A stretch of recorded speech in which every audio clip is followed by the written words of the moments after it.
As you know, and as a reminder, we are working on concentrated agenda studies. We're working on concentrated agenda studies. Hello, Roger.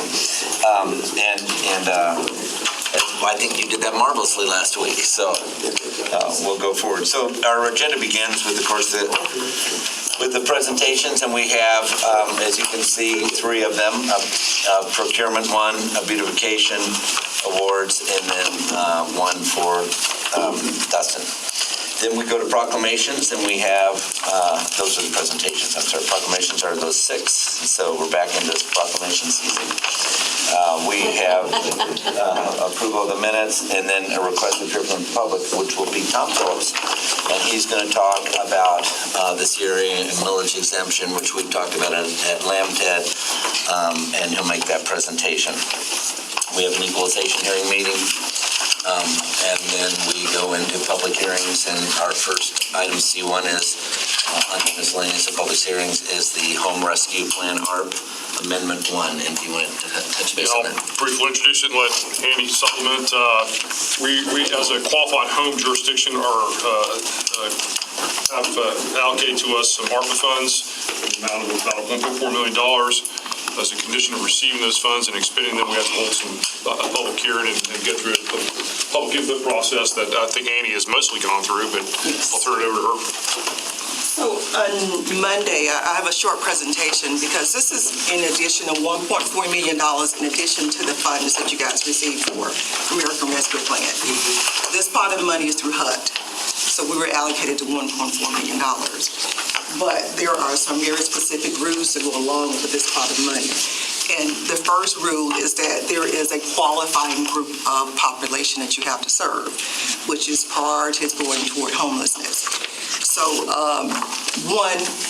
the folks that are geared toward is homelessness, those folks who are homeless.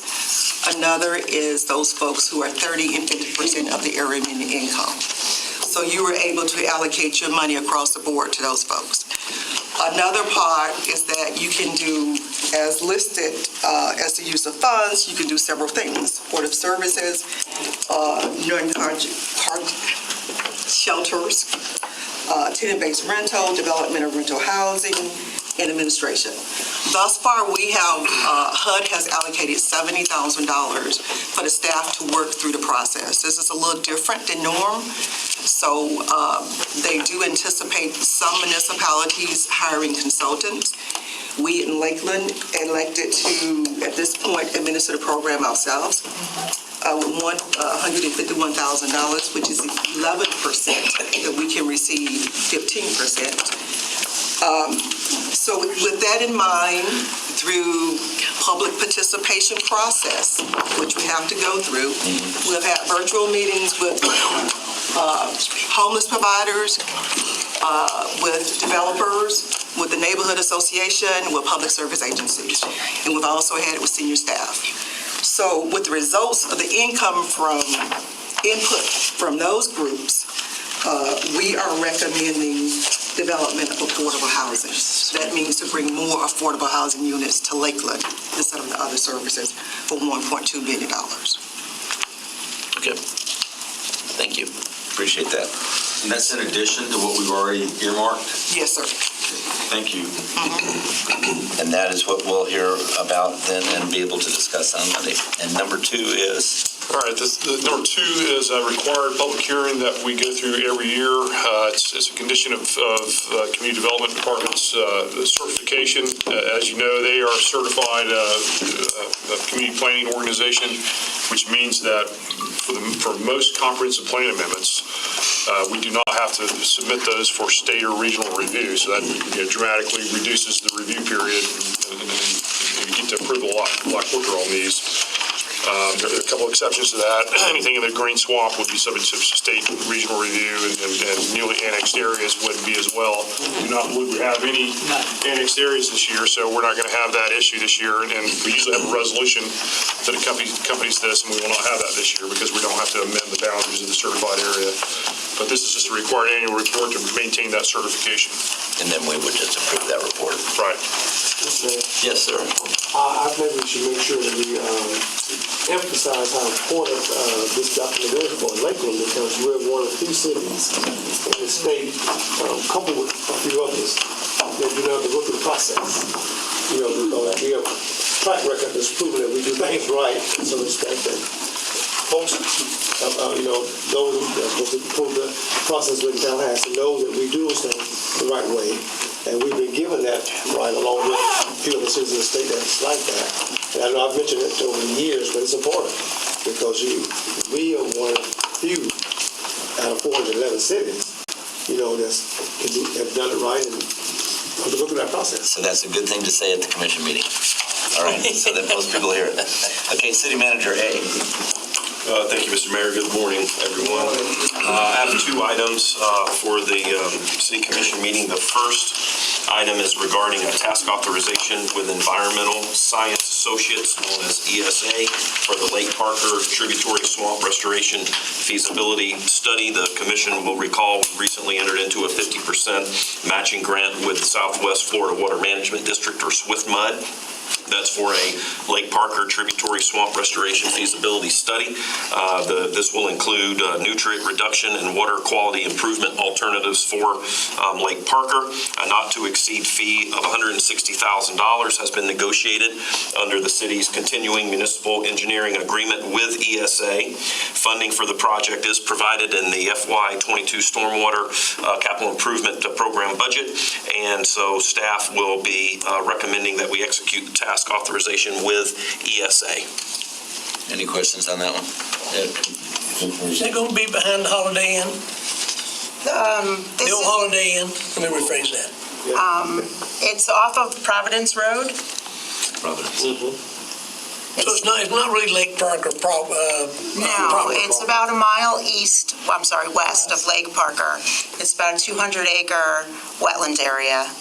I know the people. Like the public reserve. It's a tributary to Lake. When are we going to get a study done on the swamp behind the Hollywood? Just behind the old Holiday Inn? I'm not quite sure exactly where you're Talking about by referencing. Lake. Actually on Lake Parker itself, on Parker Drive, Off Memorial, just north behind that old hotel. where all the duck hunting is going on. Oh, okay. She now is zeroed in on the area. We're doing a lot of assessment work on Lake Parker, and that area is of course included. Okay. All right. Then your point. Question. Yes, sir. Commissioner. I know that there's a new apartment, senior living apartment companies come out right next to Providence Reserve. I think it's called Banyan, somewhere, whatever the name is. I noticed this is just to the east of that. Yes. But there's some talk about another development coming right there, just east of that, along Griffin and 98, which abuts this. Right. So is this why we're doing this study to support something like that, or what? We're doing the study not in association with that. Okay. But In this area, it is wetland, so it's not developed. So it's not part of the area that I believe that they're trying to develop. all right, it comes down behind New Bethel AME Church right now. Yes. MLK and all that. Yeah. All right. Thank you. Thank you, sir. Any other comments on this one? Question? Item B. Item B is regarding an award of a bid to Service Works for a roofing project at the City of Lakeland T&D and Central Stores warehouse. The project includes the provision of all labor, material, equipment, supervision, and administration. The city received 7 responsive bids. Together with the city's engineering consultant, REI, city staff reviewed the bids and confirmed the scope of work complies with project requirements. However, the lowest bidder withdrew their bid, citing unforeseen circumstances. And so Service Works was then the lowest responsible bidder. They were the next lowest bid, and a notice of intent to award was issued. Funding is provided in the fiscal year 22 T&D Purchasing Roof Replacement Fund. City staff will recommend the authorization and award of bid number 1333 to Service Works for the roofing project, and that will be in the amount of $793,447. Questions on that? All right, and our local bidders were out of the range of our minimum bid acceptance, as you can see.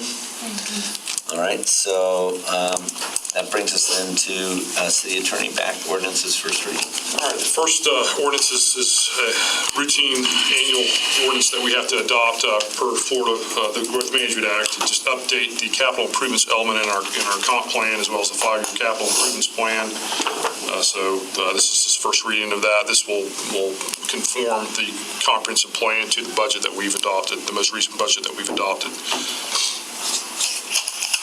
And number 2. And that's probably going to be the only easy one you get. The rest of them are probably going to be controversial. Okay. The next item is, and before I get into this, I'll just give my usual speech that with all these, they're quasi-judicial actions on your part.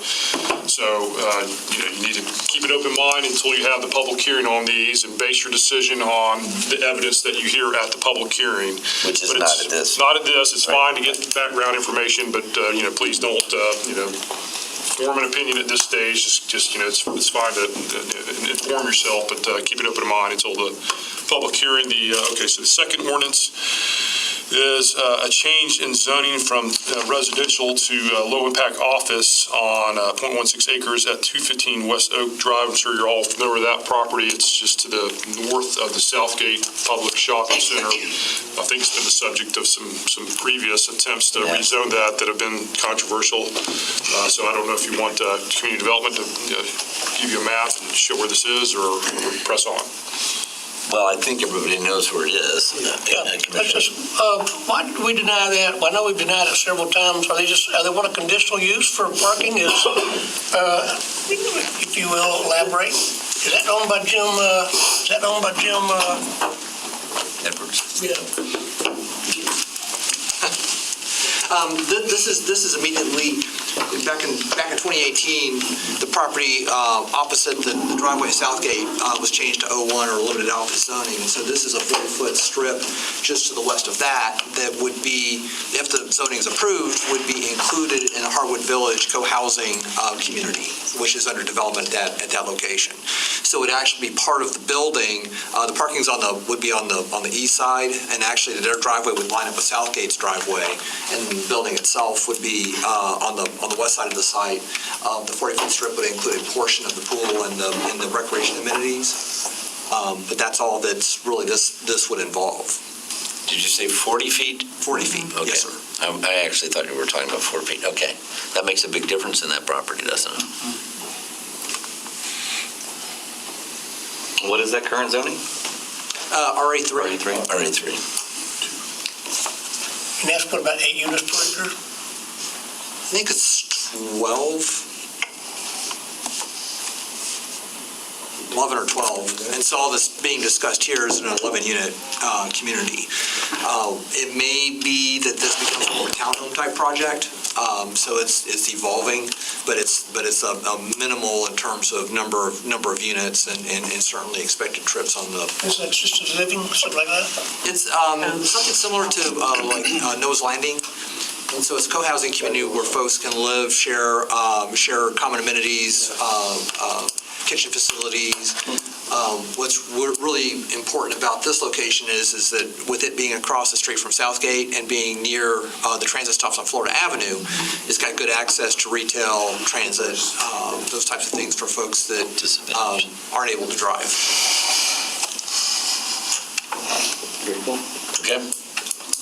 Next item. Next item is a request by the Ruthvens to change the zoning on some property just north of Drainfield Road across from the airport from a straight I-2 zoning classification to PUD, which will allow the typical I-2 uses, plus they're going to add some limited I-3 uses to allow the manufacturing of some aluminum products by Keymark.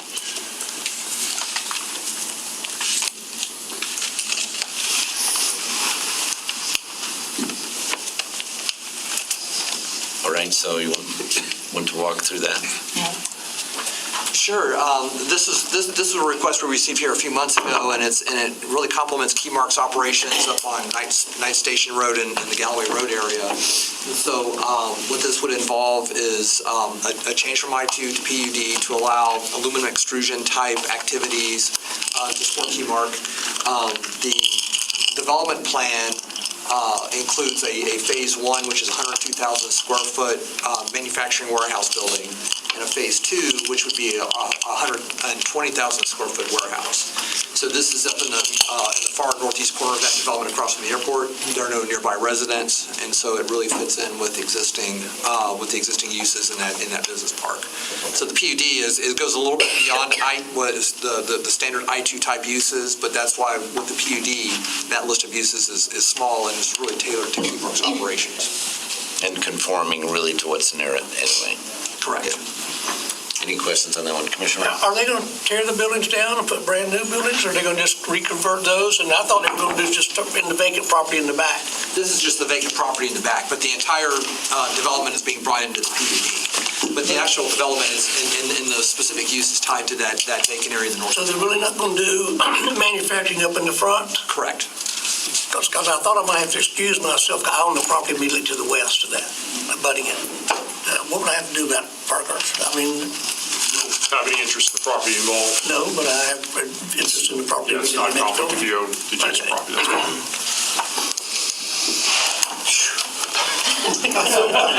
Okay. Any other questions? Next one. All right, the next item is the one I'm sure you've heard about the most. That is the proposed 244 multifamily units at Lake Miriam, just south of Lake Miriam Square. Teresa's showing that. And I'll just reiterate what Mr. Davis said, is that Monday is just a first reading, so there's no testimony. It's just reading the title of the ordinance. But this is the existing shopping center in the northeast corner of Lake Miriam Drive and Florida Avenue. What we're looking at here is the southern end of that site, which is called Phase 2 today in the PUD, and allows almost 40,000 square feet of retail. Over the past few years, there have been some minor modifications to the PUD to specifically show a layout for a fitness center and a revised buffer adjacent to Lake Miriam Drive. But the specific use is for 244 apartments on that Phase 2 property. We'll be ready to discuss the history, the background on the project, the layout, buffers, which certainly have been a big part of the conversation as well. You can see here the middle of the site is the drive aisle that was constructed about 15 years ago and actually approved as part of the 2002 PUD modification. They included a signalized connection to Lake Miriam Drive, which did not exist before. So this is just a general layout of the plan. We'll show some site visibility, some renderings, and just kind of views from the surrounding properties on the south side of Lake Miriam Drive. Kind of discuss those uses, particularly the separation from the buildings, our comprehensive plan policies.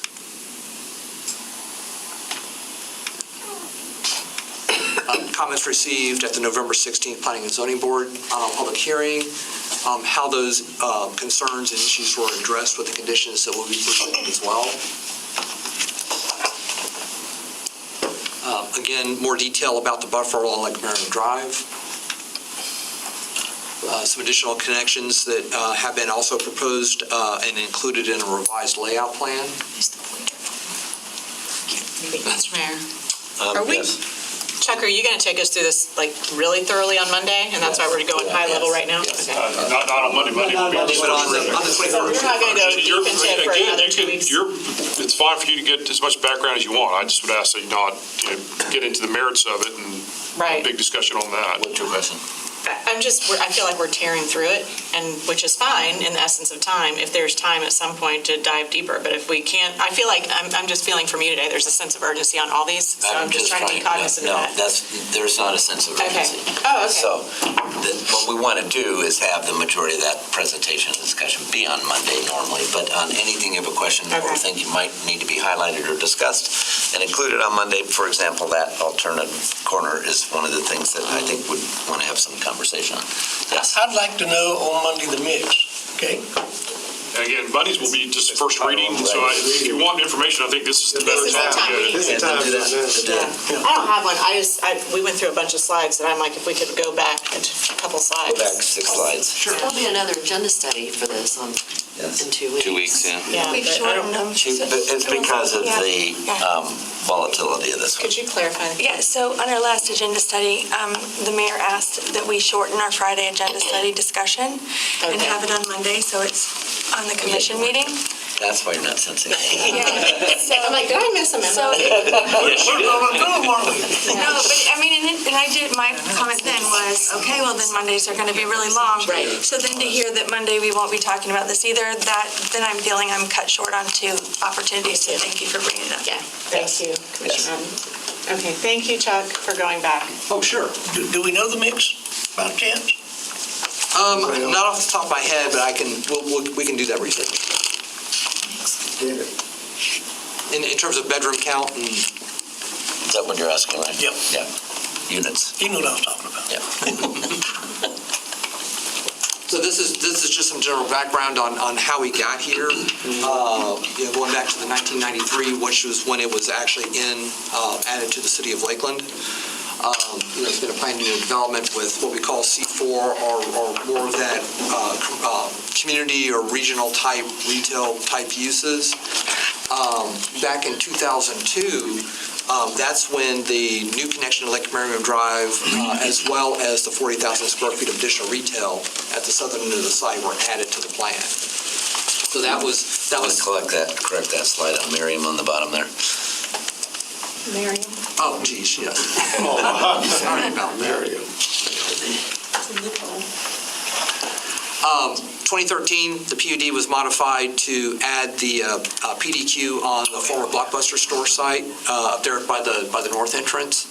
And then we had 2 minor modifications in 17 and 18 to address transportation conditions associated with the Publix remodeling in 17. That's where the restriping of Lake Merriam Drive came into the conversation. And then in 2018, when LA Fitness was looking to locate on that site, we adopted a revised plan that showed the actual 34,000 square foot building on the west side of the Lake Merriam Drive driveway, a revised buffer along the north side of Lake Merriam Drive itself, and then really nothing was discussed about the additional 6,000 square feet on the east side of that driveway. So that was 2018 modification. She may have to buy it if I don't have it. So this is the layout plan that's under consideration now. There have been some minor modifications to address comments through the planning and zoning board process, but this gives you a general idea of the building height, the number of floors, and the building layout on that site. And of course, the views from the south side of Lake Merriam Drive were important. And so these are some renderings that give you an idea of what those views look like and why the buffering was so important along Lake Merriam Drive. What is important to note is that a number of the existing single-family homes, as you get closer to the Lake Merriam Circle neighborhood, have been converted to non-residential uses, and so those are highlighted in the red. And so generally, what we're showing here are the distances between the apartment units and the nearest single-family dwellings. Jeff, is that consistent with what we have in other multifamily communities, that buffer? I would say it is. This has been unique, and why the buffer has been important is because of that interface with the residential surrounding the site. But I would say this is similar to what we've been looking at with newer residential developments coming into the Lakeland area. Commissioner Music.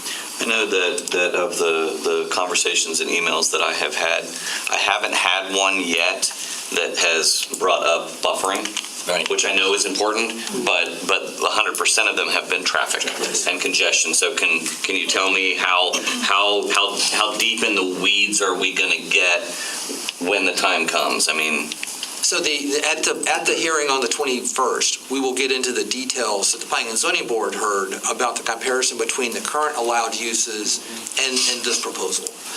So what is important to note are going to be the changes in trip generation or the reduction in the trips generated for the existing retail uses that are allowed on the property Currently, and then to the residential that's proposed here. Okay, thank you. What we also want to do is get into the comprehensive plan policies that also address the traffic. Okay, good. So that's been 100% of my. I'm sorry, I thought you'd be used to that by now. You know? And then poor Sean, I But keep no, going towards Sean. that's been 100% of my questions that have been Did you brush your teeth both this morning? direct to me and Don't forget about things I've seen on social media have just been 100% traffic. I got your back. Certainly a significant part of our analysis and our negotiations with the developer have also addressed, analyzing the difference in trips and also addressing the connectivity needs that were raised by the Okay, developer. perfect. Thank you. I appreciate that. Can we have these slides? Sorry. I would think we can have the slides. The problem that we always have is that people are not talking about the differences between the two earlier proposals, and they're comparing woods to Exactly. to anything else. Right. And I'll be the first to acknowledge that Lake Merriam Drive and Florida Avenue is operating at a failing level of service. Right. And that Lake Merriam Drive also is, particularly the western portion as you approach Florida Avenue, is not operating at an appropriate level of service. The issue is, and this is something we've talked about previously as well, is the increment between what is allowed in the zoning today and what we're looking at here.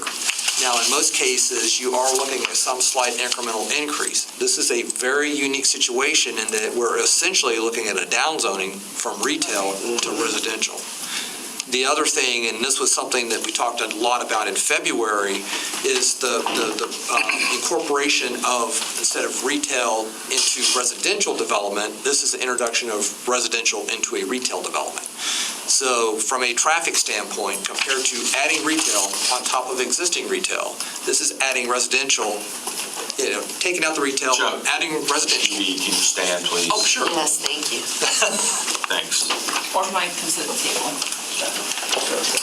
Yeah, but don't sit next to Sean. So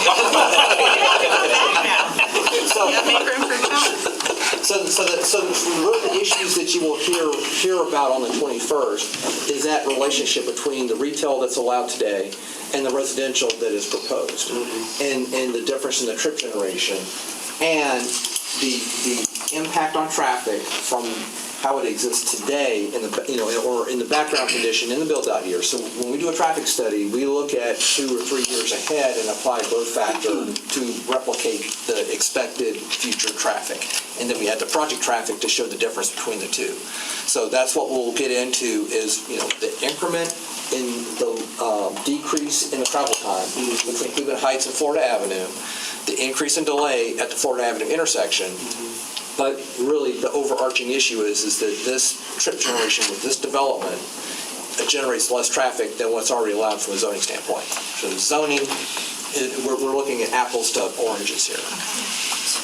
What about the expansion of Lake Merriam? Lake Merriam Drive is something that we have talked about with the county in the past, and actually it was a previous condition in 2002 PUD is that it needed to have a third lane added prior to development of this project area. Because of, frankly, we've got a major electric transmission pole right off the edge of pavement that is going to add cost to adding that third lane. When we got into that 2016-2017 timeline in which the transportation conditions were modified, we had another analysis conducted, and during that analysis, it really demonstrated that the biggest problem that we had was between the middle school and Florida Avenue, and particularly kind of the Florida Avenue intersection. So that's why, working with the developer and working with the county, that turn lane got restriped to be a two-way turn lane to provide additional queuing space for traffic trying to turn left to head south on Florida Avenue. So that was that change there, but it was based on an analysis that said that the problem during your standard PMP time is at the west end of the corridor. And that's something that you really see today.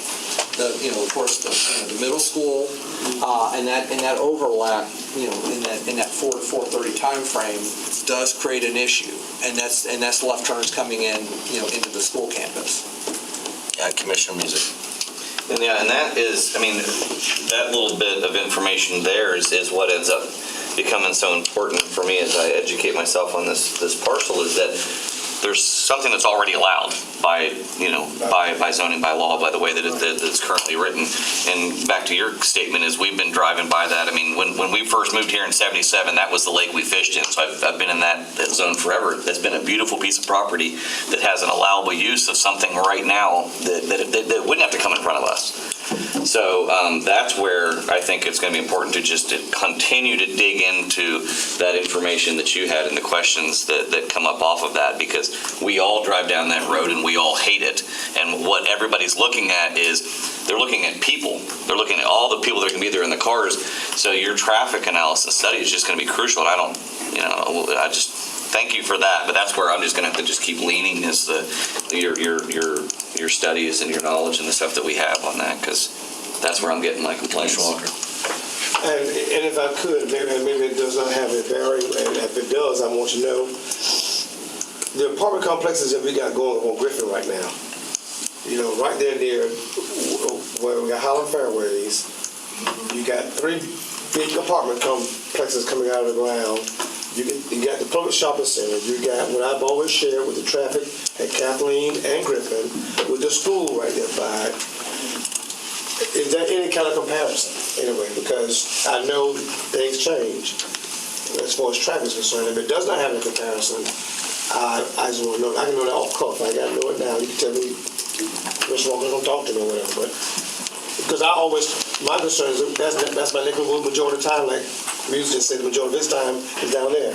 Mine is up there, and I see the kind of congestion that we're having. And I was wondering, hey, is it comparative? Is there a comparison? Is what may happen? In my opinion, I think that the Griffin Road corridor is different in that there was a 4-lane project. And 4-lane projects were completed by the county for Kathleen and Griffin Road 15 years ago that provided good roadway capacity. Okay. So, 98 intersection is a problem and will continue to be a problem. Kathleen's, Griffin is one we're having to keep an eye on. But in general, the roadway infrastructure is better on Griffin Road than certainly what we're talking about here. Up there, the challenge is there's limited transit service, where here at Lake Miriam and Florida Avenue, we're on a transit-oriented corridor in an activity center that has a transfer center that combines transit routes, one of which is the Gold Line, which is 30-minute service that runs all the way through the city. And so that's where, from a transit standpoint, the Lake Miriam site is better positioned for this type of use. If we don't have it north, I know. Let's stay on this one, especially since it's first reading. So, Commissioner McCarley. kind of back to before Commissioner Music was talking, when we're talking about the turn lanes that you were talking about at, headed west, what's the impact going to be? I know this is a long time in coming, even if it's approved or whatever, it'll take a while, but that west side of Pipkin is going to be under construction for like 23 months? The eastbound direction is closed for 17 months. And the whole project is under construction until September 24. Yeah. Okay, so with that, in regard to that and the traffic, and I hear what you're saying, that the retail traffic would be more impactful than what you're saying for multifamily housing there, and I get that. But where does the county fall on? Because that south side is county, right? Like half of Lake Miriam is city and half is county. The signal line falls on the south side of Lake Miriam Drive in this area, but Lake Miriam Drive is owned and operated by the county. Okay, so like when we looked at those housing things that are now businesses with the red arrows, that's county. That's county.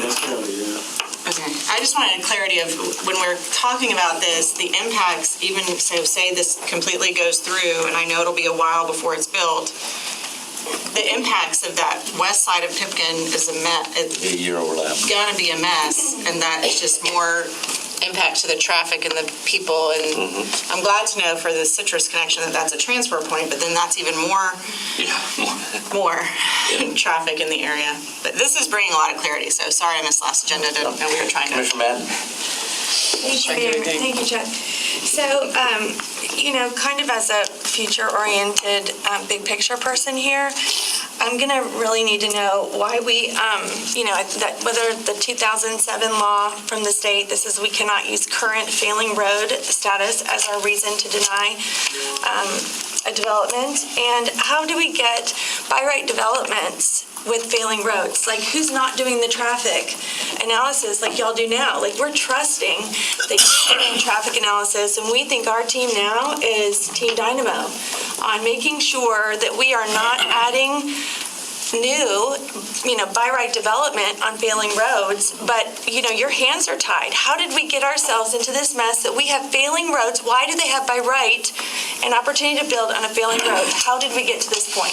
That is a very good question, and a big part of this is timing.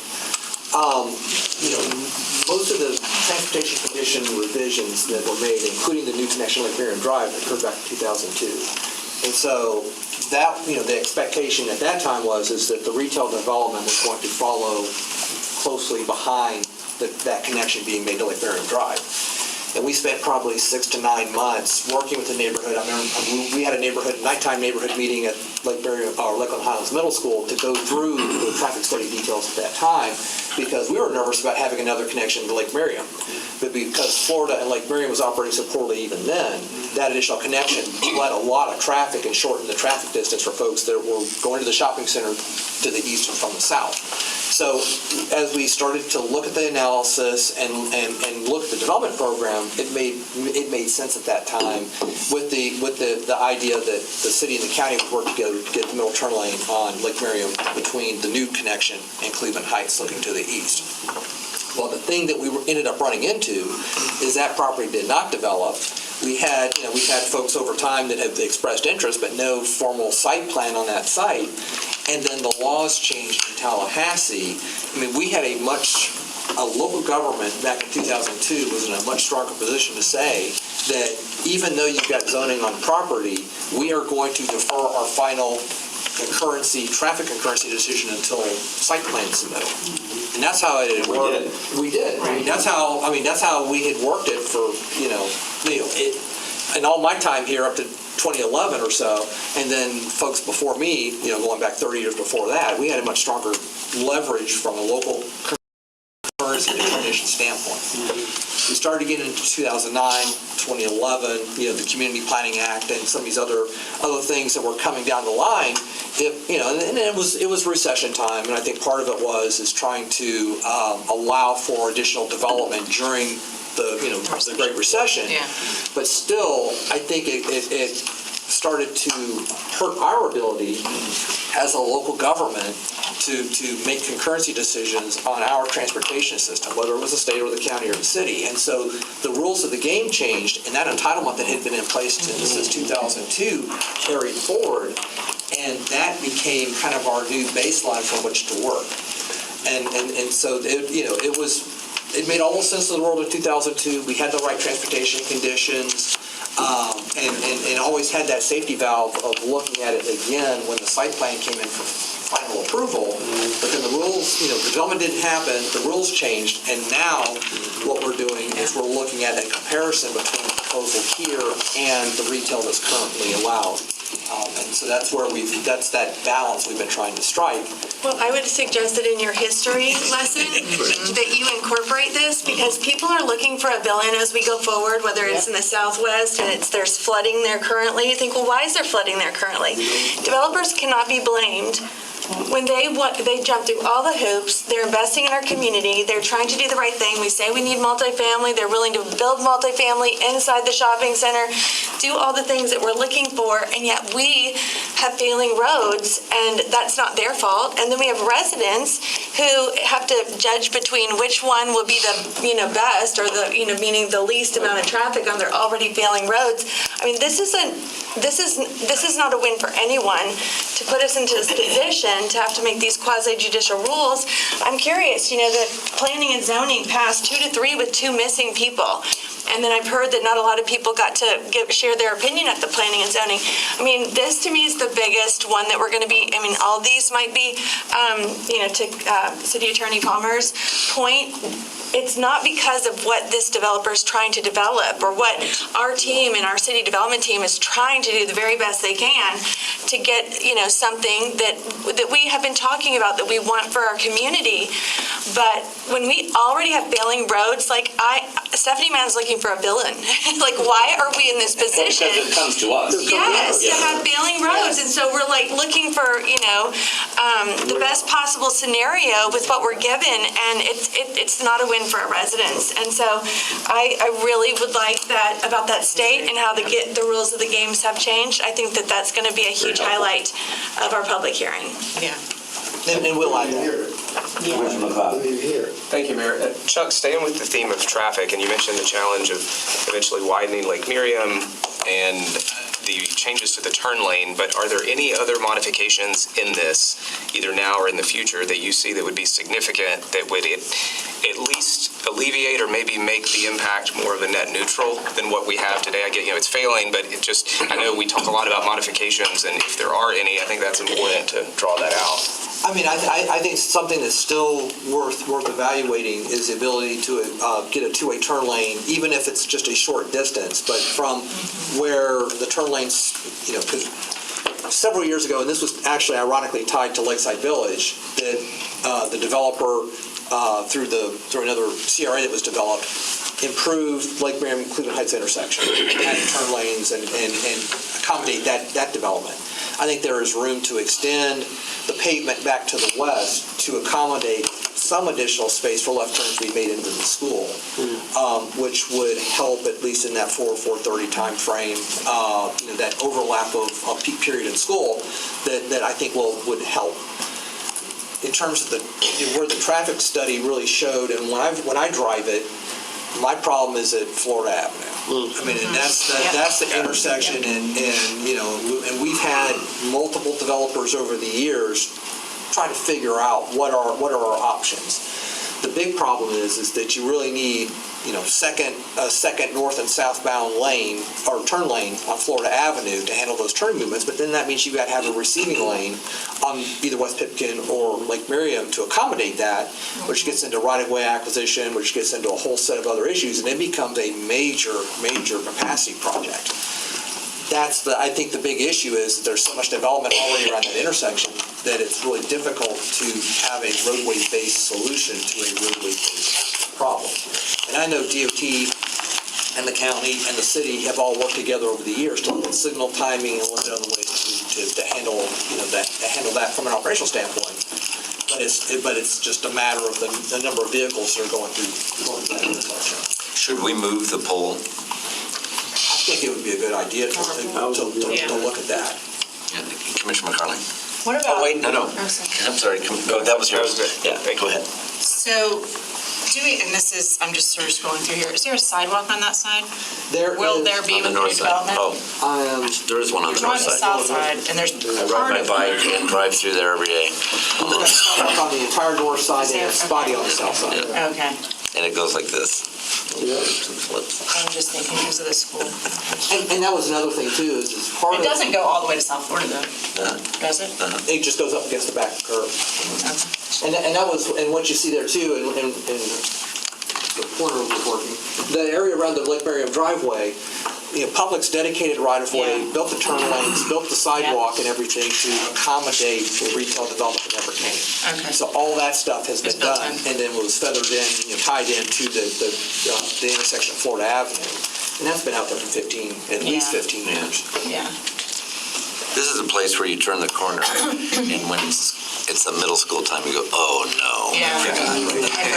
I mean, the last time I went through here was about a month ago. It was 10 minutes to get from Cleveland Heights through the Florida Avenue intersection, 4 minutes to get come off of Florida to get and turn onto Cleveland Heights. Yeah.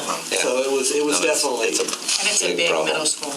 It's big. It is. So on a long-term basis, that needs to be widened. We need a middle turn lane, and I think also seeing what the school might be able to do to help too. I mean, it's going to take the county and the school district as well one of the other issues too is the impact fees and how we handle that, because the county, we're going to be collecting city and county impact fees for this development. The county impact fees would go to the county system, Lake Marion being a county road. Hopefully we can get the county to apply some of the impact fee collections to making that middle turn lane happen. And then what we would need to figure out is how we could handle applying city impact fees to a county facility, since we've got two separate ordinances. That's stuff that we need to work through and It would be good to know that that's in progress. Yeah. It would be. Commissioner Reed. Thank you. It looks like we've got few options, basically. Of course, one being, there again, I don't know if we could challenge them and have them reduce the density like we did over on Lake Parker a couple of months ago, from 64 to 42 or something like that, number one. And if we could have the apartments do a left turn only onto the feeder road, because there's 2 or 3 exits off of the shopping center. They could go without going on to Lake Parker, without getting on the Lake Miriam Road. I don't know, how we can funnel traffic to the shopping center more so than to Lake Miriam Road. Well, and what I'll highlight is that signal, that driveway connection into the shopping center in this development site is signalized. It's got the turn lanes. It's ready to go to accommodate additional development. They're not proposing another driveway on to Lake Miriam Drive. It would only be off of this. I understand that, but I mean, there again, that is some flexibility we do have to reduce their density, and then to ask them to do it left turn only. I guess that's something we could ask, but there again, I don't know if it's something, if we want to really take traffic off of Lake Miriam, even though we've already said it's over capacity now, but there is a lot more for us to get on Florida Avenue through the shopping center than just on Lake Miriam itself. And of course, as you realize, I think, have you got any plans from Publix yet about tearing down the new, when's that stuff start? We've seen a concept for the store reconstruction and the parking lot reconstruction. It's expected to happen, I think 2023 is when they're looking at that, after Oak Ridge reopens. And they're gonna reduce the square footage, you're gonna have a bigger pad? I think it's about the same. I thought it was gonna be less. They have less room in the back than they used to, and they make more room out front. Looks bigger to the shopper. It's less warehouse for them. They're gonna tear down the Publix and put a brand new one there. And as part of that, they need to rebuild the parking lot as well. And so it's the same engineering team is working on the apartment development as well as the parking lot. And so we've been working on additional coordination between the two projects. And that's where the access point that you see in the yellow arrow, and Commissioner Reed, to your point, is intended to get that traffic on the west side of the site up into the parking lot and out to Florida Avenue. It's right out by the Chase Bank. And then, of course, you've got the bulk of the shopping center. And that comes up by the little Beef O'Brady's and stuff like that, stuff right behind them. I come around the shopping center most way, and I'm gonna try to circumvent traffic, so. Commissioner McCartney. So this is potentially going to happen with the construction on West Pipkin concurrently, and then the tearing down of Lake Miriam concurrently. So there'll be less traffic in that parking lot and less traffic around while people potentially move into places that are here. Right,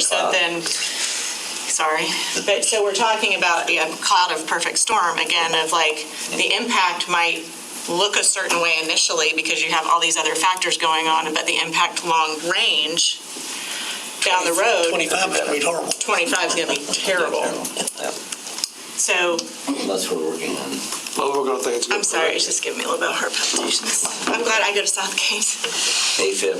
Seriously. Okay, so what were you going to say about the yellow arrow? And wait, I have one more, sorry. So is it determined right now that it is indeed by the metrics of DOT and our staff and everybody that it is a failing road? Or are we saying it's a failing road because we sit in that traffic?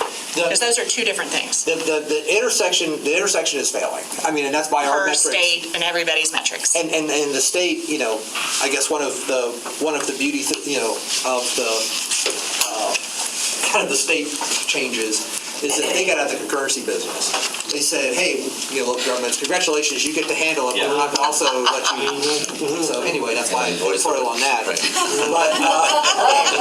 so really, it comes down to us and the county. Right. And It's one of the few intersections you go through two lights And we're not on. gonna give you any money to fix it. Well, and I just think, to Commissioner Madden's point earlier with the historical perspective of the recession and how we opened everything up for developers, and they are not the bad guys, but we moved the goalposts and the, boundaries on the playing field, this would be an important historical view too of, how, sorry, I lost my train of thought, of how it is impactful for the state or whoever says the metrics with regard to what a failing road is explaining that again to the public. Because I know even as a transit authority chair, when I try to explain that to the public, there's a lot of glazed over. So if there's a way to say, yeah, we feel like as drivers and people are accessing these roads that it's failing, but there's a metric that we have to meet to prove that it is. And so even though we think in the future that this is going to continue to be failing worse if we don't widen it, move the electrical pole and work with the county and get the money and do all this spreading out and eminent domaining or whatever we have to do on that road, we need to make sure that the public really understands that our baselines have to be met. And so I think that's a really big piece of the historical puzzle as well, is that the framework, what is the playing field? Because it's not that the commission gets to decide what's failing. We have to play within certain boundaries. And that's where we had the analysis, and what's different here is that from a level of service standpoint, we're basically E from our comprehensive plan because we're on a transit-oriented corridor and this is an activity center. County looks at it as D. So in terms of the analyses, it was all based on D. And because when we talk level of service and put a letter grade on it, it's a policy grade. And so at some point, there's only a maximum amount of capacity or number of cars a road can handle. And so that's why, as part of this study, and in terms of the detail of the traffic study, their engineer will be here for the 21st hearing to go through how he conducted the analysis. But that's where we get to the actual more scientific grade on the roadway on that entire section. And will he have a translator for the public to understand what he's saying? I'll be there to translate. I'm just saying, from a community standpoint, we get what ED, failing, all this is because we live and breathe this stuff, not as much as you do. But when you're talking about the general public and people who will be attending from the Lake Miriam area, it has to be communicated in a way that is as simple and clear as possible in their language. You know what I mean? And I will make sure we do that. And I think you're a rock star. I'm just trying to help you out. Well, sometimes that's strategically. But yeah, I'll and their engineer does a good job of doing that as well. But I'll do translation to the local level. Thank you. As opposed to the developer level. Not to rush through this one. Everybody good? No, that was just good great question though. That was really helpful. So it's kind of like a guy does shoplifting, but he's carrying a pistol, so he gets 20 years in prison. Okay, I don't understand. Yeah. Is there some correlator there? We'll talk after. The breakdown on the number of bedrooms. 16 studio apartments, 106 one-bedroom, 92 bedroom, 32 three-bedroom. Can you do that again, please, sir? Sure, it's 16 studio, 106 one-bedroom, 92 bedroom, and 32 three-bedroom. And two buildings that are four-story, which is positive from the standpoint that those are elevator buildings. And it's good for lots of people who, some people aren't younger and can walk up to a third story. And it's nice to have units that are on, right? So this will have an elevator? The fours will. They're more expensive to build, which is why they don't tend to do them. Okay. And the yellow corner, if you could come. In the top left, the top left is the additional connection that was added by the developer after the Planning and Zoning Board hearing, and that just provides a direct connection to the westernmost drive aisle within the Lake Miriam Square parking lot. So they'll have two connections into the parking lot from the south. The small arrow to the right addressed comments about the school children going to Lake of Homes Middle, and so that's a pedestrian-only connection that comes down and connects in with the existing Lake Miriam sidewalk. the beauty about that is that it's right on the periphery of the sidewalk, and so for the most part, it's got limited interaction with car traffic, and so if you're on that east side, it's a better connection for the school. That's very nice. So, I mean, there were some tweaks that were made. There's also a transit stop from the Lake Miriam driveway in the northwest corner of that eastern part of the site. There's a transit stop that's being added to serve the Citrus Connection route, so the folks don't have to walk 1,000 feet to the transfer center. Good. Difference between studio apartments and one-bedroom are? I think that, in my experience, a studio is just one Studio is open. more of an open. Yeah, it's open. One bedroom, which is bedroom. So we'll have, on the 21st, we'll have the comparison of the traffic. We'll have the analysis, and we'll make sure that the developer's traffic engineer explains how he got to these figures. We'll talk about the level of service standards from a policy standpoint, city, county, and then how the engineer arrived at his conclusions on his more detailed analysis. And so we'll be ready to have that conversation. We'll also talk about, and I think one of the other things that's important to note, and I know this was a question that's come up a couple of times, is just in terms of impact fees and what we'd be looking at from city and county. The irony is with multifamily, we're going to be generating more impact fees from this development plan than the retail. And so we'll be able to show that as well. But for residents' purposes, and it's important on an attendance planning basis, this is a first reading only on Monday. What you're talking about showing is going to be on the second reading. Yes, okay. On the 21st. On the 21st. So plan accordingly in terms of attendance Yes. for residents. Okay. All right, y'all are done with that one.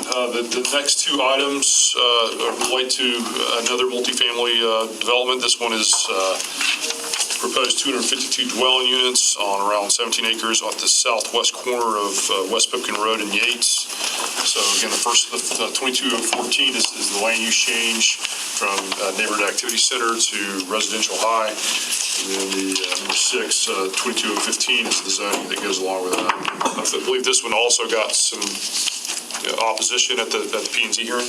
There was some opposition from residents of Town Park Estates and some of the surrounding neighborhoods in unincorporated county. I think a lot of it was the concern for, again, traffic, school capacity, as well as additional traffic in Town Park. And so what we'll be ready to talk about on the 21st as well is just in terms of how, this site was originally assigned a neighborhood activity center, retail land use. This was going to be the retail center for Southwest Lakeland when it was established, I think it was 2001 or 2002. The area that we're talking about here is changing a little over 17 acres from neighborhood activity center to residential high, and then 1.5 acres on the corner being changed to convenience center for a small retail node on the corner. But the whole, the property, is in a signalized intersection. Actually, Town Park helped fund the traffic signal that's out there today at Yates and Pipkin. That entire intersection is completely being reconstructed with the Pipkin Road 4-laning project. And so I've got a few slides here. I'll show the layout. This is the latest layout. There is interconnectivity between this community and the convenience center. They're also working with the county on a driveway on Yates Road, which would further reduce traffic on Town Park Estates. And that connection would also have access to the convenience center. So we're looking at interconnectivity, again, between retail and residential. The developer worked with the closest residents within Town Park to not have balconies or anything on the west side of the building face closest to that neighborhood to minimize impacts. It's going to be further set back from the property line. So they really have worked to address those comments. They've actually had a couple of meetings with the neighborhood. So they didn't address all of their concerns, but the developer has made an attempt to conduct outreach with Town Park. What's the long-range plan for Yates Road? So I'm going to skip over here real quick to the design plans that are actually under construction now. So what you're looking at here is a portion of Yates as you come down to Town Park Boulevard. Right. They're putting in on Pipkin Road, you'll have 2 westbound left turn lanes at a reconstructed Yates intersection. So coming from the right to the left, you've got 2 lanes heading southbound, and you'll start to have a merge right around Town Park. Northbound, you'll have 2 lanes going to Pipkin. One will be a right, one will become a left turn lane. So that whole area is, in essence, going to become a 4-lane roadway between Town Park and Pipkin Road. And then as you go south, by the time you get to the school crossing at Wagner Elementary, you'll be back to the standard 2-lane section. Now, what we've done, and I'm going to drop back here to our Southwest Sector Plan, the area here at the bottom designates our intent, if we were to annex it in the future, is to have Yates Road become like a canopy road. Okay. As you get further down towards Ewell, there's some beautiful canopies. It's residential nature. It is completely different character than what we're looking at on the north end of the corridor. And actually, that is why with Hawthorne Ranch and Riverstone and Town Park, we were trying to get the Medalla extension through to take pressure off the Yates. People off it. Exactly. So this is all consistent, in terms of the Southwest Sector Plan. Really, the big change in this one is that we're changing this from neighborhood activity center to residential. We've got now, the retail center at Pipkin and County Line, Publix, which was not in the works when this was originally received land use. And then the park side there at Medalla and Pipkin Road.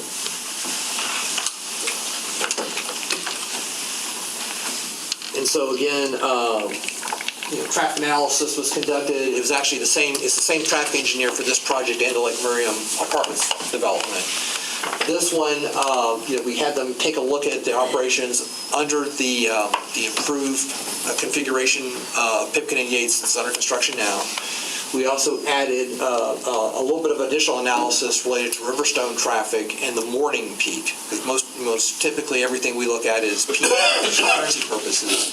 In this one, because of the testimony that we received with Riverstone 5 years ago, we had them do an AM analysis, added Riverstone's traffic into the mix, and it's still shown as operating an acceptable level of service. We do have conditions that over time, we're going to at some point have them take a look at connected signal warrant analysis for the Town Park Yates intersection. If it meets signal warrants, if the county would approve a signal there, there are several steps down the road after that. But essentially, I think what we've tried to do is, again, set the site up for better interconnectivity, connectivity to multiple streets, provide better access to the park and everything that's happening to the west, set it up for transit. This one's be required to put a transit stop in on Pipkin Road. But I think from a traffic standpoint, this one operates much better because the investment is made by the county. Commissioner Walker. How's the conversation going, Mr. Bomby, with the county and us as far as all these different changes going about and with the county and the city being abutting one another? Is the conversation going very well with what is needed or what we can see we needed, support we need from you all as what we're doing as well? We are having, I think, productive conversations with the county about individual sites in this area. We still need to have the conversation about the cumulative impacts of these developments together in both the city and the county, but we are having good conversations and coordination regarding individual sites.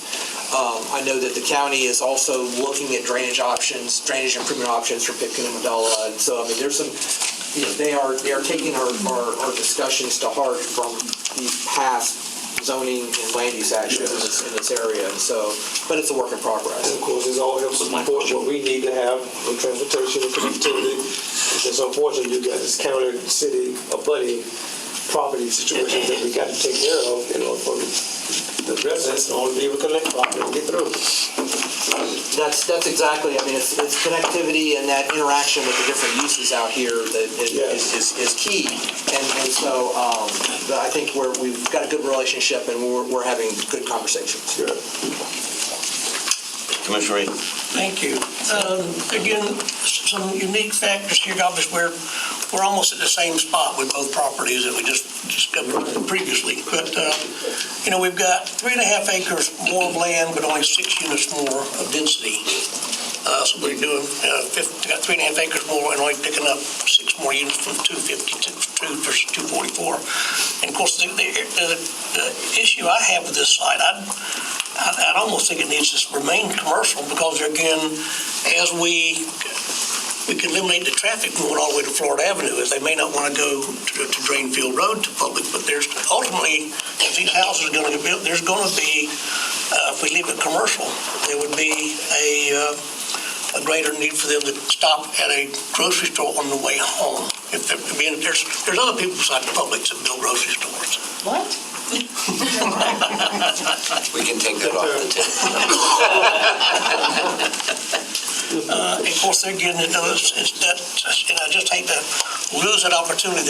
A lot of people could get to this particular site without having to get on Pipkin Road if they came through, come down almost like an interior component. And so that's what I'm weighing heavily. And of course, I know we need apartments. And of course, fortunately, Bill gives me his Tampa Bay business journals. And last year, Tampa lost, every citizen lost 48 hours because of traffic last year in Tampa. Orlando's worse. We rate right behind, Tampa rates right behind Atlanta, ahead of Washington, D.C., Houston, and New Orleans for its traffic congestion. And I don't know, we fit in the mix. I don't know if we've figured out how many hours we lose a year, but it's not going to, I fear you, we're losing more every year. And so again, I'm just trying to figure out how we can eliminate traffic on Lake Miriam Road, east and west, but it's just things to consider when we're making our decision. The contra to that is, though, that they are including a commercial, area in this. Well, but it's just going to be a convenience store or Wawa or a... Understand. You can get everything you want at Wawa. And what we had in the conversation and start looking at zoning down the road, is that and that's going to Commissioner Walker's point of, what's being approved by the county in terms of convenience stores, or, and is this better positioned for a smaller specialty retail type use, not necessarily a convenience store. So there's a gradient in between that we want to look at. The market determines that. Well, and that was literally what my comment was going to be, is the market is determining that, nobody's showing interest in that from a position that you're talking about. So we just leave it sit. The rooftops aren't there now, but I think in the future they will be. We've got 25 more. But this is part of those rooftops, though. We're going to have plenty there already, but I'm just trying to... And I do agree with you, and I like the foresight of looking at that. But, it's again, back to the Lake Miriam, it's been sitting and sitting and sitting. It's available for people. It's sitting there, but they're, and you're a developer. Public won't let another retailer go in there for one. And this is an open site that they don't have control over per se.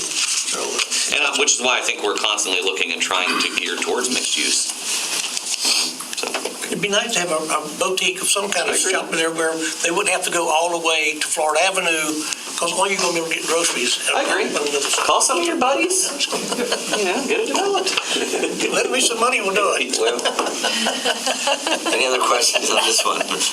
All right, 6. 6, I believe, is the companion zoning ordinance to that same development. Okay. So then that brings us to resolutions, and that's why I'm complaining, so got that. Number 3. Number 3 is a resolution increasing grant funds for construction of, I think it's primarily taxiway E at the airport. The total cost of that project's being increased by $163,534. And FDOT is increasing their share by $130,827, which represents 80% of those costs. The city would have to provide 20% of the cost, or $32,707. All right, Commissioner Reed. Did you bring some maps by chance? No, sir. Where is E? You better learn to bring the map. You love our map. I did. I talked to Gene yesterday. He said he'd let you know. So I always need maps on the airport because I can't remember E from Foxtrot or anything else. So, maybe Monday you can. Bring them out. Yeah. Okay. Thanks. We'll do that on Monday. And thank you, Teresa. C1. All right, C1 is an amendment to the implementation agreement for the West Polk Lower Florida and Act for Welfield project. heard a fair amount about this back in December at a workshop. This is an agreement that you approved back in April 2021. It's for the design, construction, and operation of that Welfield project. As built out in 2045, it will produce approximately 10 million gallons per day. It's a very expensive project, so it's going to have to be financed. So really, there are three sources of financing for this project. The first is a co-funding agreement with SwiftMud. They've indicated, at least tentatively, that they're going to fund 50% of the cost of this, so that'd be on a reimbursement basis. The EPA's WIFIA program would be a low-interest loan, so not a grant, but a loan for 48% of those costs, and then the final 2% would be bridged by a state revolving fund loan. WIFIA in particular requires that projects of this type actually have to go through a rating process similar to by the rating agency, similar to the way we do it when we issue bonds. And so PRWC's bond counsel and financial advisor, their bond counsel and financial advisor are the same ones we use for our bonds, Mike Weiner of Holland & Knight and Julie Santa Maria of RBC Capital. Engaged in discussions with all three of those funding sources. And as a result of that, those funding sources are recommending changes to the implementation agreement. So the main changes that are being asked for are, one, if you'll recall, the original implementation agreement was set up to have a 60% off-ramp. So we were only around 30% design plans. And we had structured that so that we could, once the design plans hit 60%, we could better evaluate how much this is going to cost and what it's going to look like. And the agreement's provided an off-ramp where you could get out if you wanted to. You'd have to pay for your cost up to that point, but then you would not be responsible for anything beyond that. So you wouldn't be responsible for the cost to get to 100% plans or construction and operation going forward. And I think this is primarily coming from SwiftMud. They're saying we're not going to co-fund an agreement if you're not in on it. So you got to get rid of the off-ramp. The second thing, and I think this is more coming from WIFIA, is a requirement to create reserves. So once this thing gets developed, the PRWC will be operating it and will be billing each of the local jurisdictions, member governments, for their water usage from the project. And that's going to be an important source for paying back the WIFIA loan. And so they are requiring that we establish a reserve account so that if any of the smaller jurisdictions, for example, can't pay their water bill on a temporary basis, we have reserves to step in and make that up so that we can ensure that the debt service is paid. And then the third major change to the agreement is a modification of the voting procedure. Under the agreement from back in April, we had simply a weighted voting method so that any decisions for this project are going to be decided based on each jurisdiction's percentage participation in the project. Lakeland is around 80%. So basically it was our project. And I think, again, this is more a SwiftMud thing than anything. They insist that this be a regional project. That was their intention all along with setting up this cooperative, that it be a regional project. So they have asked for a hybrid approach. It still requires a weighted voting method, but in addition to that now, any decision has to be supported by a majority vote of all the participants. So it's a hybrid. From a practical standpoint, we still control 80% of the vote. So we can't be forced into anything. Our vote is necessary to move forward with anything with regard to this project, but it now would give the other jurisdictions, that similar veto power so that we couldn't just bulldoze them and say, look, I don't care how much this additional phase costs, we're going to do it. It's a good method, and it made everybody relax. So those are the three main changes. The water allocation table from the previous agreement has changed slightly because Eagle Lake has dropped out of the project. They were 0.2 MGDs of the project, which was about 2.5%, and they've dropped out. So I think Lakeland's gone from 78% to 80% of the project, which I think Bill's fine with because we want the water. Yes. Yeah. Long term, we will need this water. So Commissioner Musing, McCarley, and Reed. And I apologize because it may be in here, I haven't read all this yet, but when it comes to financing, I'm picturing a group of people going and renting an apartment together, and then they're all going to divvy up their payment based on their room size and stuff like that, but only one person signs the lease. This is not that and who actually collects the money so that we know all the participants are paying. You did say that there was a little slush in there if somebody didn't pay for a while, but I mean, we just send money to somebody and then they make the payment if it's the bond or wherever we get it from. Ultimately, PRWC is going to operate this, not Lakeland. Okay. But if another jurisdiction doesn't pay their share, this allows you to cut their water off. Okay, so that was what was going to be my question B. Was There we is have one the ability caveat to that, is if they're relying on that for their public health, safety, and welfare, and that's going to harm their customers, then we can't do that. We just have to go get an injunction or something like that to force them to pay their share. And if we look back over these co-ops in different areas, are they running pretty smoothly? Is this something that we have examples of? Yeah, that might be a better question for Bill or Mary. And to Bill's right is Mary Thomas. I think you saw her at the workshop in December with Team 1. I'll just say that you can look at Tampa Bay Water or Peace Minnesota as examples of utility authorities who today are operating very smoothly after a storied, decades-long history of really struggling. The attorney that works for the PRWC and some of the previous staff have a lot of experience there and have done their very well best to kind of skip over some of that, some of the struggles that they've observed other utilities have encountered. So I think if I we feel pretty good about it from where it sits. I would look to Mr. Davis because I think the template agreements are based largely on some of those existing agreements that Tampa Bay Water and Peace Minnesota have. Thank you. Oh, yes. No, I already said my card. Exactly. Sorry, Rita. Yes, thank you. So on the same, so what I was thinking, and I thought Commissioner Music's question would answer it, but when we look at that debt service, I thought you and I are signing in the same place on that debt service. So does the onus of that debt service, so if we're 80% partners in this, then we'll do 80% of the debt service as well? Correct. So then if someone does fail, are we responsible for is Lakeland responsible for their piece, or no, it just goes into the collective pot? I mean, if someone else fails, first of all, we're going to have a reserve account set up to cover that. That's what I'm asking about, is the reserve. But we have more skin in the game in the reserve than... And the reserve will be funded in proportion to your participation in the project, so we would probably make up 80% of the funds in that reserve account. The problem with all of this, from my observation, is that everybody thinks they can remain independent forever. And as you move into the cooperative, which is the same thing that happened in Tampa, you realize, we've got to do this together, and we'll flow. And these are just landing the plane a little bit and getting that done. Commissioner Yates. So we're looking at about 96 million?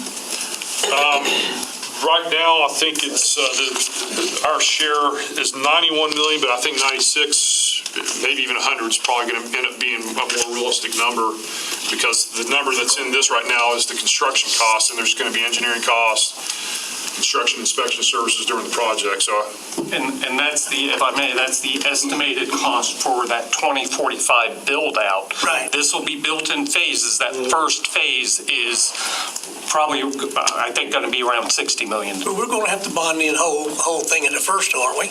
No, we're looking at multiple sources, co-funding from the Water Management District, and I really believe the largest proportion will be a federal, what they call a WIFIA loan. Very low interest, deferred payments till, 5 years after completion of construction. And how many, what will 10 million gallons get us? How many residential units? I don't know. I'd have to do that calculation. It would be a lot. Let me put it that way. For what we're doing now, we're pumping around 22 million gallons a day, serving 160,000 customers. Okay. Go down to, what's the south? I just went blank. 7 wetlands. Seven wetlands, and watch that pipe. That's the 10 million a day, right? I just didn't know how it would relate to residential, commercial, industrial type of units. I just wondered if we could build 5,000 homes, 10,000 apartments, and 5 million square feet of industrial. I'd have to do all I can. We have kind of a standard calculation for single-family resident. I want to say it's like 270 gallons per day is what we usually allocate when we're planning out. that type of thing. But again, I would go back, right now, we're pumping 22 million, serving 160,000. Do the math. Do the math, half that, so we're looking. So we don't have any idea what our rate would be on what we're going to charge for water, and just amortizing and stuff like that. Not yet. We are working, as these numbers get further defined, we're working with Reftelis, our rate consultant, on those calculations. Keep in mind, this first phase, 2.5 million gallons, we get 80% of that. Okay. That's going to be blended with our current upper Floridan water. So even though right now we're looking at, for this alternative water, roughly $4 per 1,000 gallons, what we're pumping now is roughly $1, $1.25 per 1,000. So our customers won't see that fourfold increase. Right, It'll be blended with that, what we're pumping now. So that rate impact won't be fourfold. Right. It'll be less than that as we blend that water. And then we're getting ready to do another one right below it, I guess, too, aren't we? Right. Yeah, yes. Commissioner McLeod, you in or out?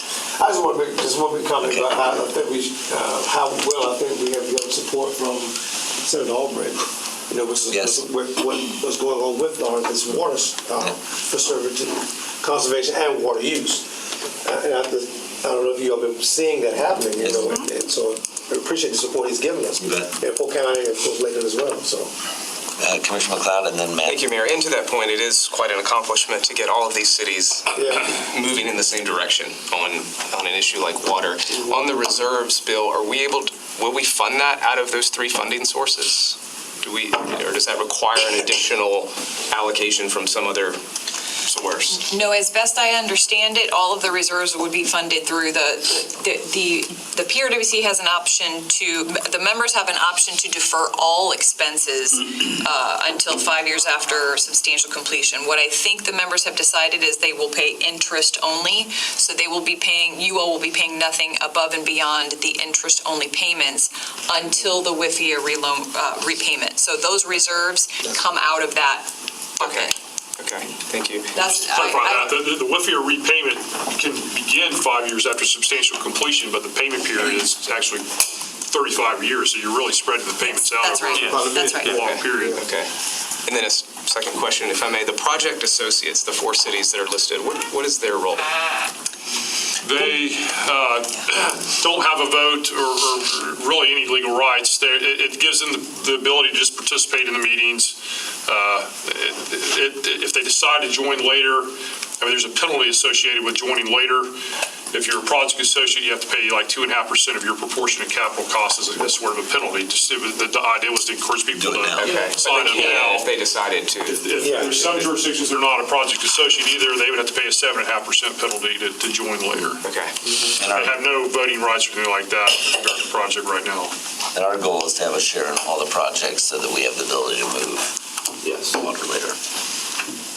Thank you. And Commissioner Mann. Thank you, Mayor. So, interestingly, I know Commissioner Reed in the past has, asked about desalination projects, and when we entered into this, years ago, certainly a lot of different projects were vetted before we decided on the projects at hand. And, we're in Central Florida, so it's not like we have salinated water in our backyard. We have an aquifer, and so we're going to be doing these alternative methods to do a lower drill to take care of ourselves. But my question is, to Mary, is, are there any coastal cities who are using desalinated water, and or are they using the Central Florida, aquifer areas, and because, I was just actually in D.C. this past week and talking to Commissioner Franklin, who was in Israel, and they use 80% of their water is desalinated water. So, Best example. I was thinking about Commissioner Reed, and it's like that seems, kind of far away, but it's not. It might not be as far as we think. And then if all of a sudden every coastal city converted to desalinated water, would we then have to be so aggressive? Because our water's going to other coastal areas, or is it just we are in this for ourselves, this is our piece of the puzzle, we need to make sure we're secure for the future? Or would this be more aggressive than necessary if desalination became the norm on the coastal areas? That's my question. That's a big question. To start, Tampa Bay Water, I want to say something like 20% of their water supply is from the ocean as a source. That is desalinated water.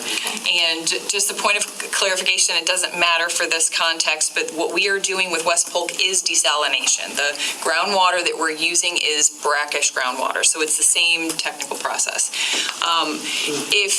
If I had a crystal ball, I would say that you want to optimize the sources that you have today, and that this lower fluoride water that you have is going to have a cap, just like your upper fluoride fresh groundwater is going to have a cap, just like your surface water is going to have a cap. And someday down the road, you're going to be looking at your reclaimed water as a source as well. So I think as technology advances and as we all wise up, we're going to increase our conservation and we're going to continue to diversify. But what I would say, I think to your point, is that I'm not sure that if Tampa Bay Water went 100% ocean water, that would solve Central Florida's problems. Thank you. You're talking about recycled water is gray water, I call that? So gray water doesn't necessarily come from your sewer. Gray water is usually like stormwater or washing machine water. Reclaimed water is wastewater that includes sewage. That'll be a tough sell. Although there are people working on that. Sooner than you think. All right, any other questions on this in our brief agenda study? Okay, go ahead. All right, the second item we kind of touched on, the mayor alluded to, there's a second project being developed, and that's the Southeast Welfield project, which is in Welfield, I think just a little bit to the east of Lake Wells. That's a bigger project and a much more expensive project that the city probably will not participate in to any great extent. But to avoid, if we do decide to participate in that later, to avoid that penalty that I referred to, we've gone ahead and signed up for that to the tune of 0.1 MGD, which gives us a seat at the table as a voting member and avoids that penalty going forward. Our share of the costs for design, construction, and land acquisition, I think these are 2045 build-out numbers as well. It's a little bit over $2 million. And so it's the same process. The funding sources have requested the same changes to that agreement as well, so that's happening contemporaneously with the changes to West Polk. That's 100,000 gallons a day. Yeah, it's tiny. It's, and of course you can increase your level of participation later if you need to, and that's the point.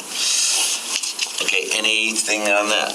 Great, nothing from the finance director? Oh, well, I got one more here. I'm sorry. That is It's not Indy. Okay. I'll be quick. 26 The Peace River Project Interlocal Water Plant Consent Agreement, that's something that's being requested by Fort Meade and their attorney. This is a project that may or may not, a PRWC project that may or may not be located in the Fort Meade exclusive water service territory. And, when we originally created the PRWC, the fundamental principle at work was whatever the PRWC does, it cannot adversely impact any of the member jurisdictions' independent existing water supplies. And so Fort Meade is concerned that if this Peace River project does develop, that Swiftmud or somebody may say, look, we're going to reduce your water allocation because you're getting this much from this project.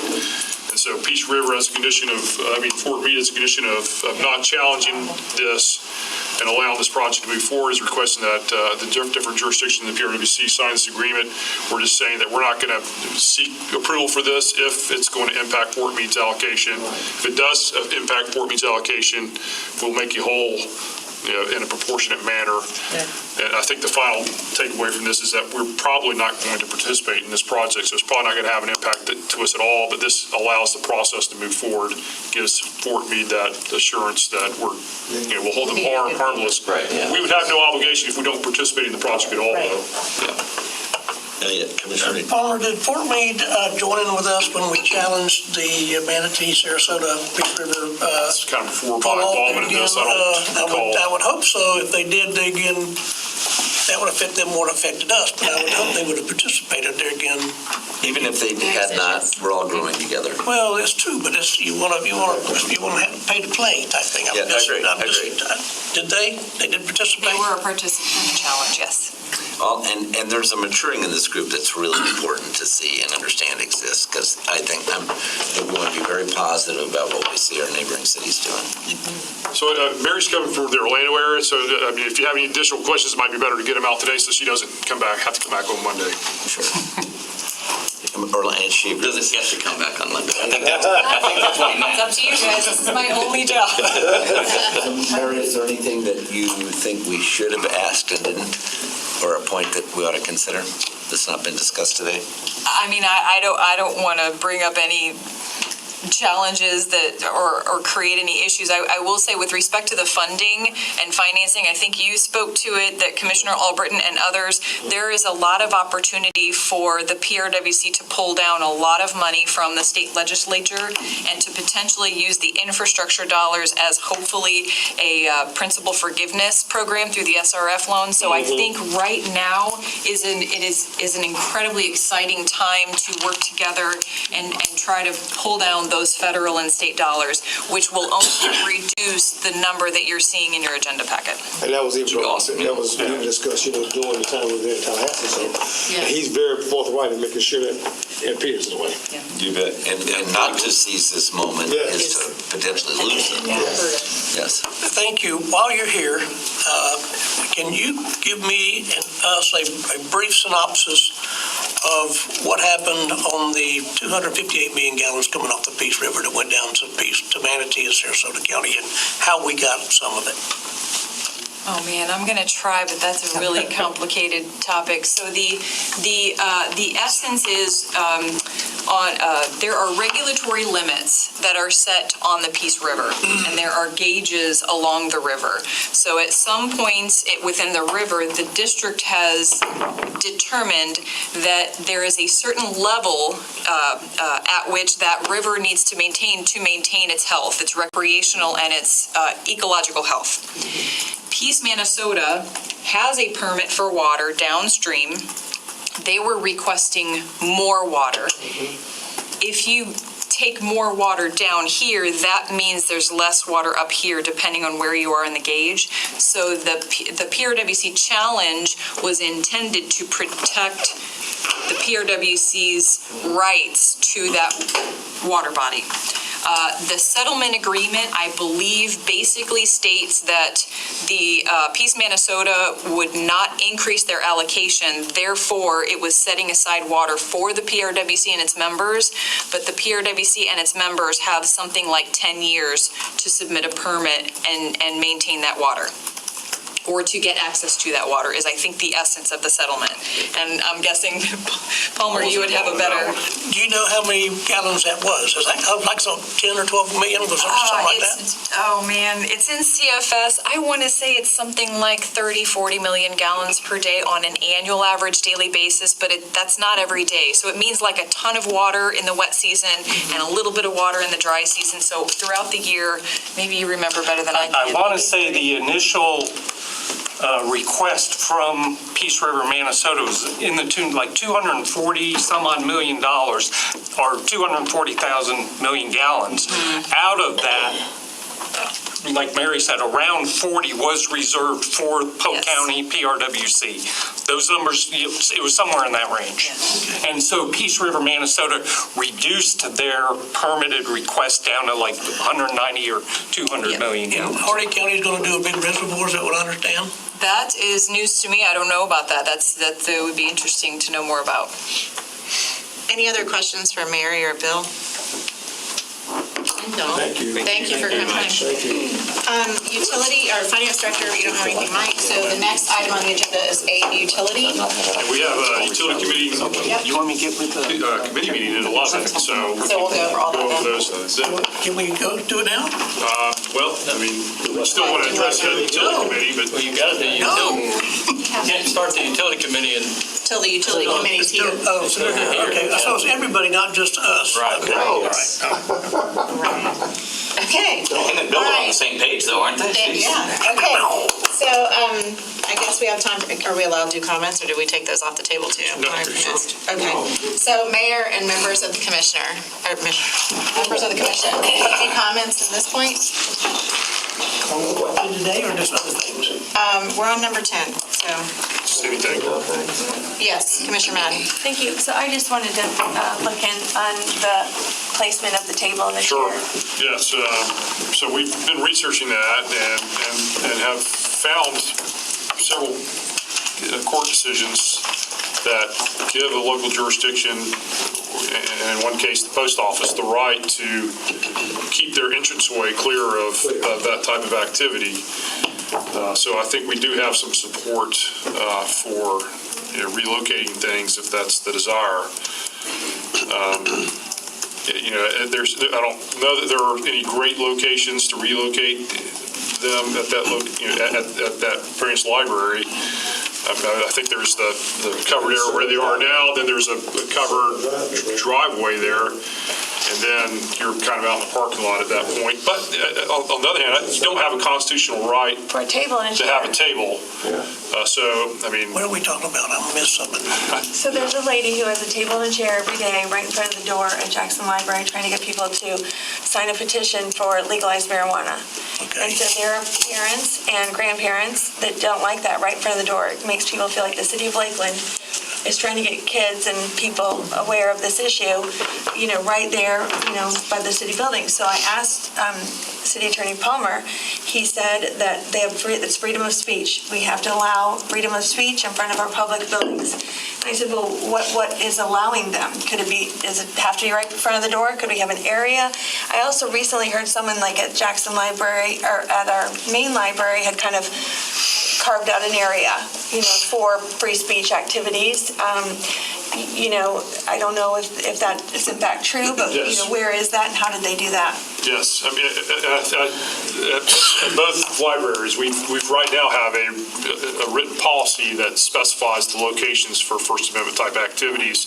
And I think that was in response partially to, people just walking up on people right at the door. And so, these places were set up to move people away a little bit, and not that much at the Larry Jackson branch. But I think at the main library, it is closer to Palmetto on the sidewalk where they're set up there. It's our Piccadilly Park. Right. And just to back up a little bit, I just want to get it on the record that we're not allowed to pick and choose what message we like and don't like. So we can't say, all right, well, we're not going to allow people to talk about legalized marijuana at that location, but you can talk about something else. Mm-hmm. We have to be neutral as to viewpoint and content of the speech. So if we make a change to where people can set up that library, it applies to everybody, all groups, not just one. Well, and I would think a table and a chair precludes any other free speech in that spot. So I don't know how that's open to all free speech when one person who gets there first is there, gets At least to have the free allows speech only every one day. person to sit. Right. So you want an area where multiple people could Right, be if they wanted. whatever the group Stand is. up, right? They wouldn't be long if they stood up. Right, That's what they the have to be allowed soapbox to have is a for. table. You stood on the soapbox to be able to talk. But it's for a lot of people, like at the other library, even homelessness is free speech protected. So, where that homeless free speech could be protected, if it's right in front of the door, when you're going into the library, we don't want to prevent our Impede. citizens to be able to go to our public spaces either. So I think that's kind of the discussion was, do we feel like, we just ignore what's happening, or if this was a resident who brought it to our attention, do we take some action, whether it's designating an area or, saying it can't be right in front of the door, or, do they always get a table and a chair? I think she brings it herself, her own table and chair. Well, we don't do that. But if they brought a tent, could they bring a tent? Could they bring, a microphone and, all of their setup? A little microwave and. I do know at the temporary courthouse we have over here off of Ingram, when down in the base where the parking lot is, people are standing. They're not, I've seen people petition there, but they're always standing as opposed to having a table and chair and a tent. Yeah. Yeah.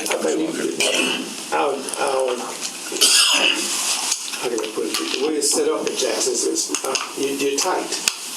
There's a tight space there, and either you're gonna, right, I think we have to look at where we would say that we need to position, because you need, like, I think, I see the attorney says, either you're gonna be somewhere there, or you're gonna impede, folks trying to get in, or you could be in the parking lot.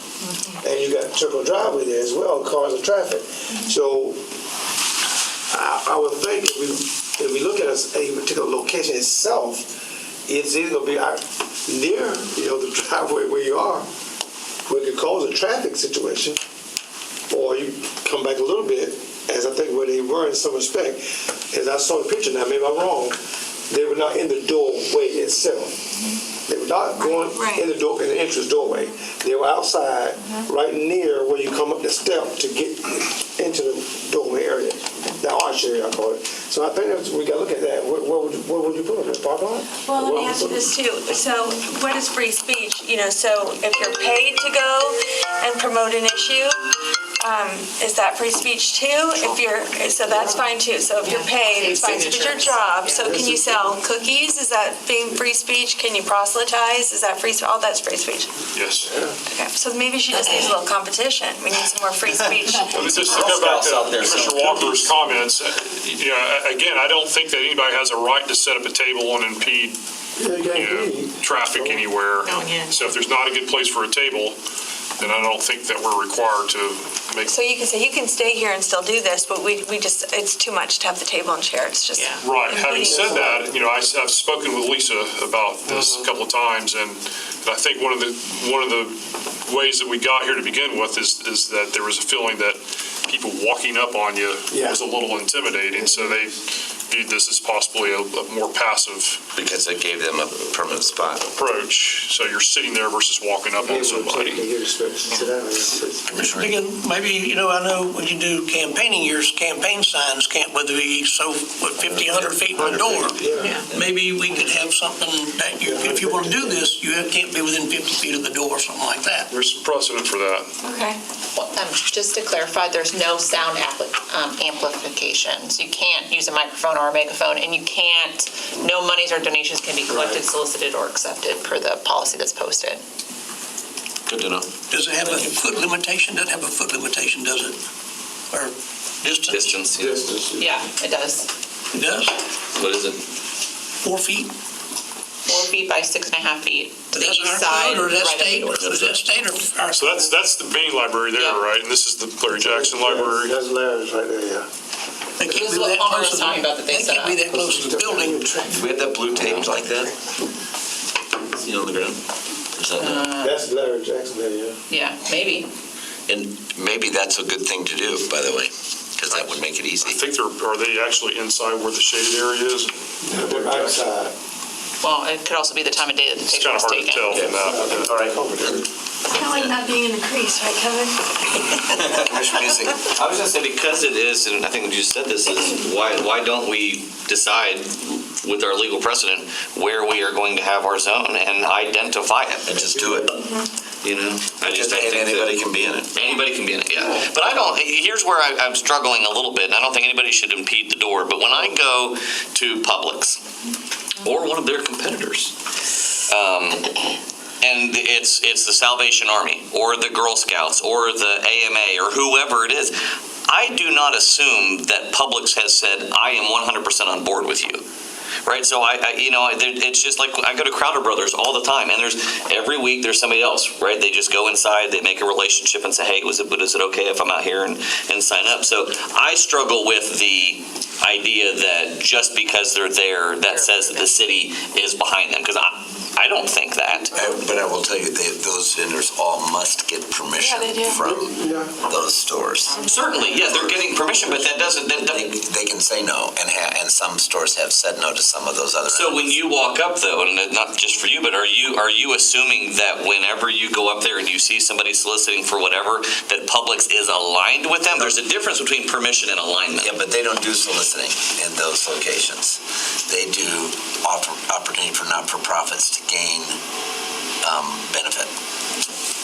When I I do the bell ringing sometimes, and at Kmart, I know you go inside and they keep the buckets and stuff behind the door in the service department, customer service area. So they're again, I would assume they're aligning They all themselves provide with. permission. But they keep their. I guess you a can take your nonprofit would bucket be a in and little out bit of there different. I to guess make the money is there's a somewhat difference there. safe, per se. Okay.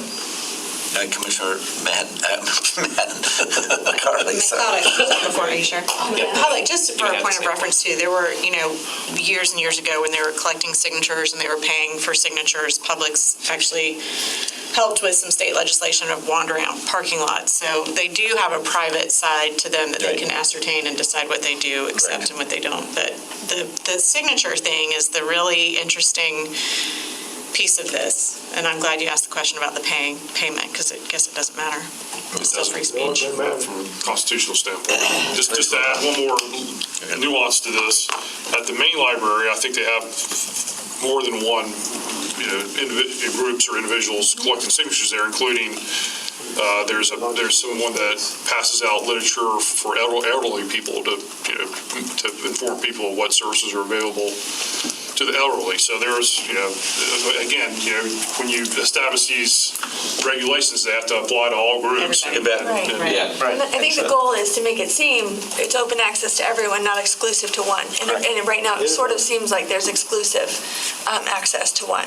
Commissioner McLeod. So I was just going to say that, kind of round out the discussion, I would be interested in seeing some options for designated free speech zones at the libraries or other city facilities. But keeping in mind, we don't want to put people so far out that they don't interact with anyone. So, but those zones not being right at the entrance, if we could see that, I think that would be, in my mind, the next step. I can certainly talk to Lisa and see if she has some ideas. Okay.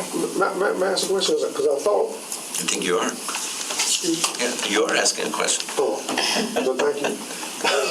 But am I not thinking correctly? I thought Ms. Lisa had already, they already said there's a certain spot. So we're not familiar with that. We need to be maybe familiar with the spot that she has already, I guess not was designated, but say, hey, you can place you can land here. It's just right at the entrance. But I thought it was she'd already done that, I thought. Has she not? Yes. Okay, so now what we're doing, if we want to just see what she said or where it's landed at this point? Just affirming. Yeah, we just want to see where it's landed, right? Correct. And so currently, if we have designated areas, that includes you can still be right next to or close proximity to an entrance. And I think that's the issue, to see are there options to have designated areas that aren't right as people are entering the library or the facility. And I don't think this was thoroughly vetted, particularly legally, last time this came up. So, I mean, that may have just been, okay, well, that sounds like a good idea at the time. Okay. Okay, anything else on this one? All right. That brings us to utility, correct? No, we're at mayor, members of city commission. We sped through that, Mayor, at your direction. Wow, good. You really are fast. I follow instructions. Yes, sir. I think, I don't know if you're all aware, but, we had one of our, I call pioneers of our city who passed away, and the service is tomorrow. And there was Edgar Pickett's wife, Linda Pickett. She's probably one of the first, I guess I would call, women entrepreneurs in our city. She ran what we called, at the time, back those years, we called it kindergarten. Now it's called preschool or pre-K, whatever. And she did it for almost 45 years before she retired. So she's 99 years old, I think it is. And so she passed away in the service. That's Pastor Pickett's mom. And Edgar Pickett, from the police department years, wife. So her service is tomorrow. Anything else? All right, then we are adjourned. We have until 11 o'clock to start the utility meeting. Mayor, you getting that down?